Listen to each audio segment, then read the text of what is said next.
Talk to me about what your grandma thinks about your running and the dynamic between you and her and how you want her to be proud and whatnot.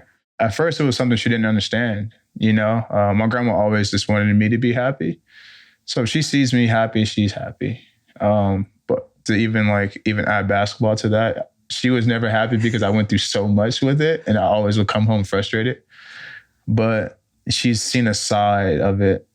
She's seen me bring a medal to her. She's seeing, have gratefully had the opportunities to be in some magazines and Running World magazine and things like that. So she's seeing the blessings and she's seeing the good things of it, and she's very, very happy. And Grandma, I was in New York, and she's like, oh, really? Like, just intrigued and happy, So that's what keeps me going. Everything I do is to make her proud. Like, I just want to see her. She doesn't even have to say a single word, just to see her smile or hear her smile on the phone is all I need, but hearing her say the words she said and wearing my t-shirts that I get from races and, having my medals close by her at home. Like, I seen it when I went home this past weekend, and it means a lot to me. So it's something when I wake up every day, I wake up every single day faithfully, knowing that I'm doing what I'm doing for my grandma, So that's what keeps me engaged, and that keeps me not taking anything for granted, because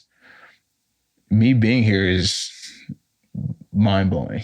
Still to this day, almost 3 years in, And so a lot of it's my grandma giving me that blessing to be here, and I just want to be the best person and runner that I can be because of her and for her. Talking about the relationship with her, I love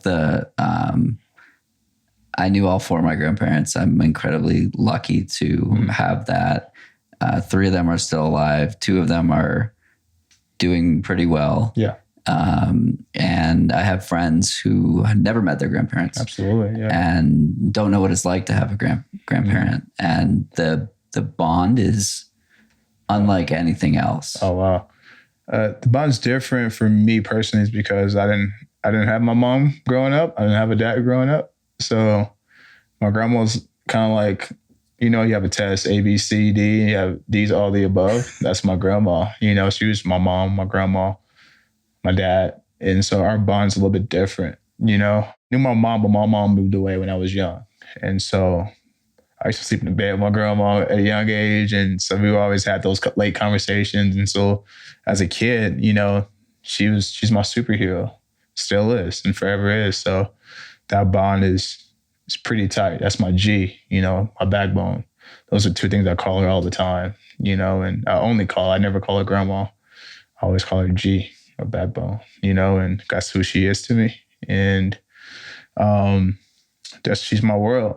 So she's any and everything is because of her, and so I never look past that. How would she describe Marquis? I don't know. You have to give her a call, man. She always said I smile a lot. So I think she would say smiley, which I think is a positive thing, I hope, but I will hope she would say I'm a resilient person, especially with what I've been through and as a kid and growing up as an adult. None of it's easy, but I know I wouldn't be able to get through without her. So I would think she would say resilient, hopefully.